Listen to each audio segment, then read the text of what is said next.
코인으로 전 재산을 날리고 싶으시다면 지금 당장 스마트폰을 끄고 발 뻗고 주무시면 됩니다. 미국 백악관과 비밀 정보기관, 그리고 전 세계의 천재 개발자들이 여러분의 지갑을 합법적으로 꽁꽁 묶어둘 거대한 덫을 완성하기 직전이니까요.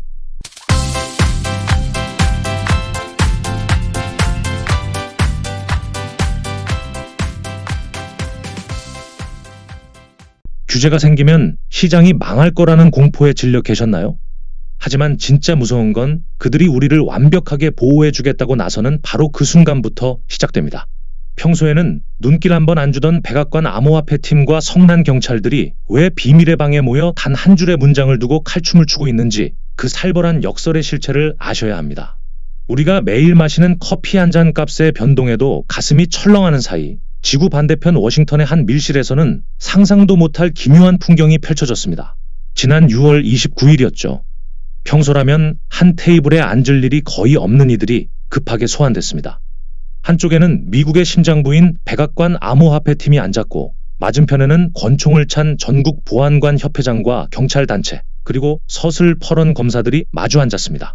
재미있는 건 이 자리에 불려온 이들이 불과 며칠 전까지 백악관을 향해 이 법안을 당장 멈추라고 격렬하게 항의 서한을 보냈던 바로 그 당사자들이라는 점입니다. 도대체 무엇이 이 어색한 동침을 만들었을까요?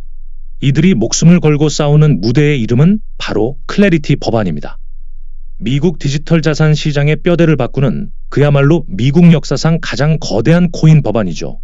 코인판의 대부격인 이 법안은 그동안 미국 시장에서 코인이 주식이냐 상품이냐를 두고 10년 넘게 이어온 지루한 안개 정국을 단칼에 정리하겠다며 등장했습니다. 실제로 작년 하원 본회의에서 찬성 294표라는 초당적 지지를 얻었고 올해 5월에는 상원은행위원회까지 단숨에 허들을 넘었습니다. 이제 종착역인 상원 본회의라는 마지막 관문 딱 하나만 남겨두고 있었죠.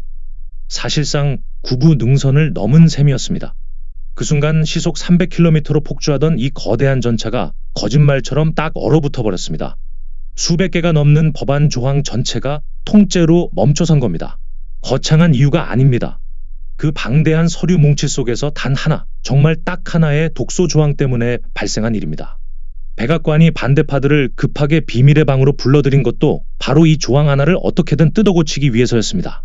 수천조 원의 거대 자금이 드나들 문턱을 가로막고선 이 번호의 정체는 바로 604조입니다. 이 세 글자가 던진 파문이 우리의 디파이 통장과 알트코인의 목숨줄을 어떻게 쥐고 흔들고 있는지 알아야 합니다. 도대체 내 지갑 속 알트코인이 왜 반토막이 났는지 그 이유를 아직도 세력 탓으로만 돌리고 계시나요? 지금 당장 이 조항을 모르면 여러분이 들고 있는 코인은 순식간에 거래가 막힌 유령 자산이 될 수도 있습니다. 수천조 원의 거대 자금이 흘러들어올 길목에 처진 이 거대한 그물의 정체, 바로 클래리티 법안의 독소 조항이라 불리는 604조입니다. 이 법안 안에서는 블록체인 규제 확실성법이라는 아주 그럴듯한 이름으로 불리죠. 내용은 의외로 한 줄로 요약됩니다. 자산을 직접 움직이거나 통제할 수 없는 개발자와 인프라 제공자는 연방법상 송금업자로 보지 않겠다는 선언입니다. 여기서 가장 중요한 핵심 단어는 바로 통제라는 두 글자입니다. 법안은 이 통제라는 개념을 아주 빡빡하게 잡아두었습니다. 우리가 은행 앱을 쓸 때를 생각해 보시죠. 은행은 고객의 동의나 지시가 없어도 내부 사정에 따라 계좌를 동결하거나 돈을 묶을 수 있는 절대적인 권력을 쥐고 있습니다. 고객의 금고를 직접 관리하고 통제하기 때문이죠. 업계에서 흔히 쓰는 업비트나 바이낸스 같은 중앙화 거래소도 정확히 이 통제하는 쪽에 속합니다. 하지만 우리가 개인 지갑을 연결해 쓰는 디파이 세상은 전혀 다릅니다. 개발자는 그저 똑똑한 계약서인 코드만 짜서 블록체인 위에 올려두었을 뿐이죠. 실제 돈을 움직이고 보관하는 건 온전히 사용자 본인의 몫입니다. 그러니 돈을 만진 적도 없는 개발자에게 송금 면허를 요구하거나 형사 처벌을 하지 말자는 것이 바로 604조가 치려는 방패입니다. 이 조항은 디파이 생태계에 있어 단순한 혜택이 아니라 산소호흡기 그 자체입니다. 만약 이 방패가 사라진다면 어떻게 될까요? 스타트업이나 방구석의 천재 개발자가 전 세계에 돈을 날려주는 웨스턴 유니온 같은 거대 송금 기업 수준의 자금 세탁 방지 시스템을 갖춰야 합니다. 쉽게 말해 동네 구멍가게를 열려는데 시중은행 수준의 보안시설을 의무화하라는 소리와 같습니다. 결국 미국 안에서는 디파이 사업을 하지 말고 전부 해외로 망명하라는 사형 선고나 다름없습니다. 당연히 코인 진영에서는 이 한 줄의 방패를 지키기 위해 필사적으로 매달릴 수밖에 없습니다.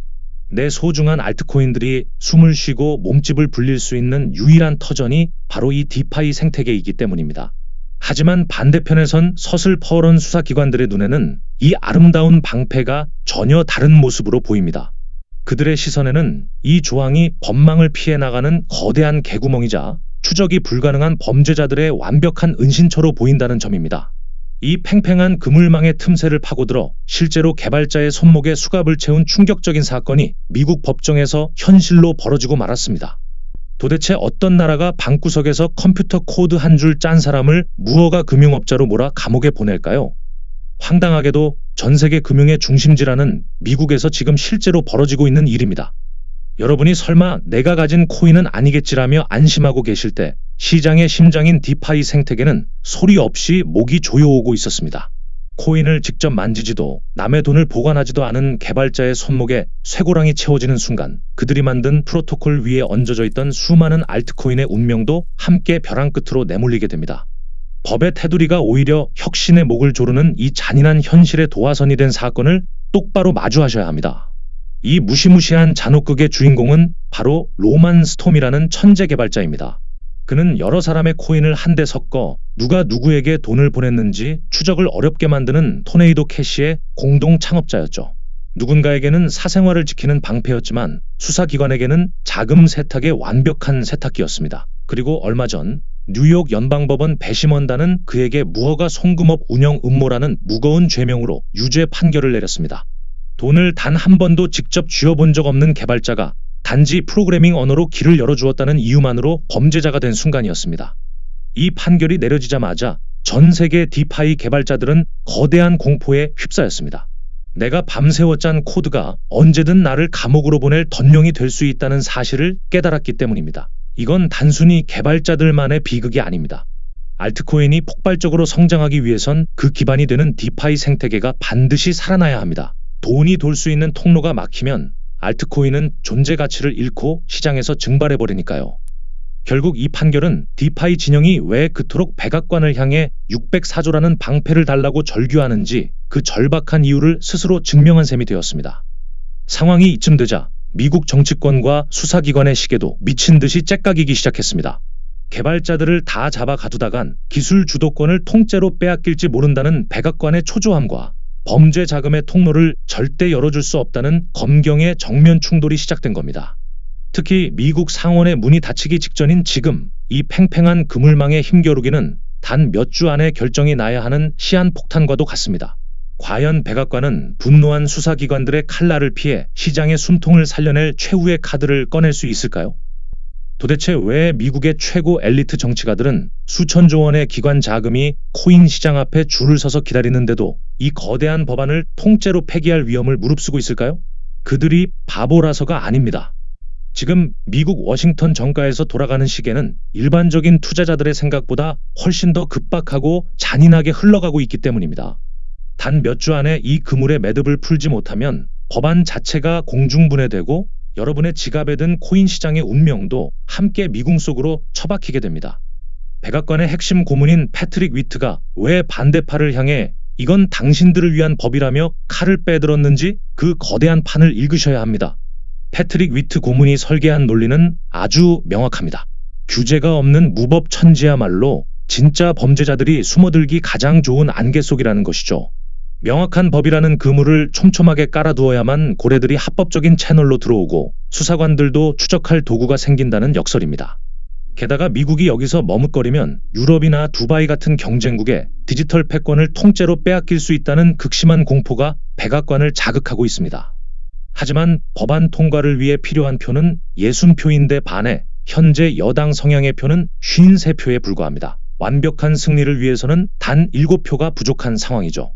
이 운명의 캐스팅 보트를 쥔 인물들이 바로 검찰총장 출신의 강경파 의원들입니다. 이들은 수사기관이 안전하다고 인정하기 전까지는 절대로 찬성 도장을 찍지 않겠다며 배수의 진을 쳤습니다. 결국 백악관이 이 완고한 그물망을 뚫고 법안을 통과시키기 위해서는 양쪽 모두가 고개를 끄덕일 수밖에 없는 신의 한 수가 필요한 시점입니다. 이 치열한 수싸움 속에서 백악관이 마지막 카드로 꺼내든 절충안은 지금까지 시장이 듣도 보도 못한 전혀 새로운 기준을 향해 가고 있습니다. 도대체 미국의 한 정치가가 전 세계를 무대로 수십억 달러의 코인 비즈니스를 주무르는 동안 왜 평범한 개인 투자자들의 지갑만 무방비로 털리고 있었을까요? 그 진실의 문을 열어젖히면 규제라는 이름 뒤에 숨겨진 거대한 정치적 청구서가 모습을 드러냅니다. 백악관이 준비한 604조의 최종 절충안은 단순히 내 돈을 통제하느냐의 문제를 넘어섰습니다. 이제는 범죄인 줄 알면서도 고의로 방치했는가라는 인간의 마음속을 들여다보는 칼날 같은 기준을 들이대기 시작한 겁니다. 칼자루를 쥔 자들의 기준이 이렇게 교묘해지면 순수한 기술 혁신과 악질적인 범죄의 경계선은 종이 한 장 차이로 흐려지게 됩니다. 이 살벌한 그물망 틈새에서 진짜 피를 말리는 싸움은 따로 있습니다. 바로 민주당이 마지노선으로 내건 트럼프 일가 코인 윤리 조항이라는 초대형 폭탄입니다. 현재 트럼프 대통령 일가가 자신들의 코인 사업으로 벌어들인 돈이 자그마치 3조 원을 훌쩍 넘는다는 통계가 흘러나오는 상황입니다.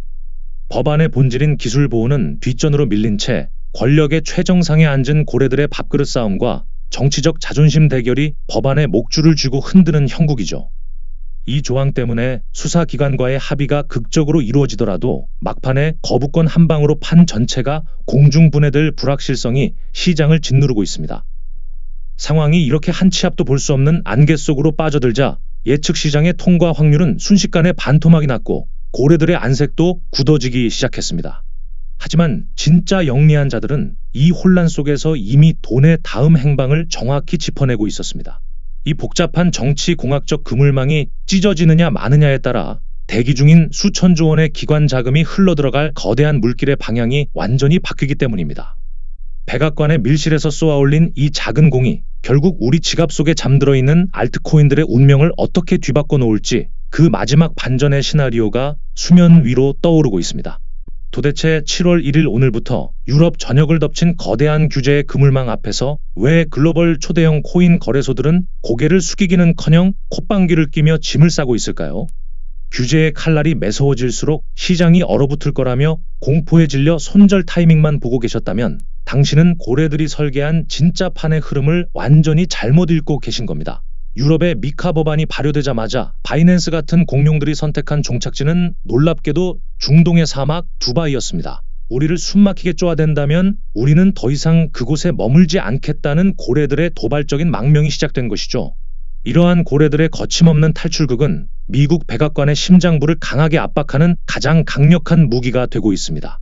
만약 미국마저 604조라는 방패를 찢어버려 천재 개발자들을 잠재적 범죄자로 내몬다면 결국 수천조 원의 디지털 황금알을 낳는 거위들을 두바이에 통째로 바치는 꼴이 되기 때문입니다.